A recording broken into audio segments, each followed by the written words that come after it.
fascinating overview for next year in which you're not all that hot on office estate or in commercial real estate, but when it comes to retail, you're actually market neutral.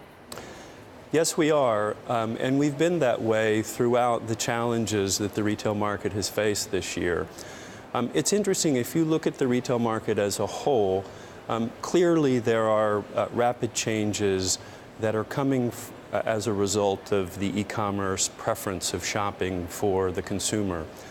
But with that as the backdrop, retail incomes in the private real estate market have increased 2.2% this year. And if you look at the 10-year historical average, it's equal to the 10-year historical average.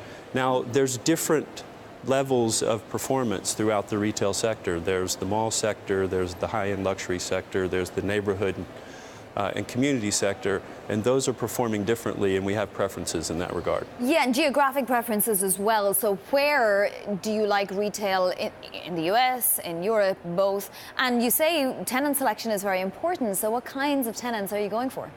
Well, you're right. Tenant selection makes a big deal when you're choosing retail today. I think the tenants that are doing the best in this current environment are tenants that are omni-channel, that have bricks and mortar as well as are offering e-commerce solutions for their tenants, or for their customers. I also think that they are retailers that really understand the value of that top 10% of their customer base.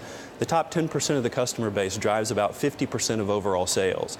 And retailers have figured out that if they can determine what that customer is going to buy before they walk into the store or they click online, they can have a basket lift of about 20%, which translates into some significant growth for that retailer.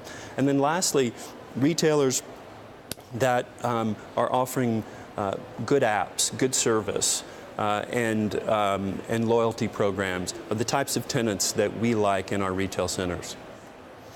Todd, talk to me gateway versus regional markets. Which ones do you prefer?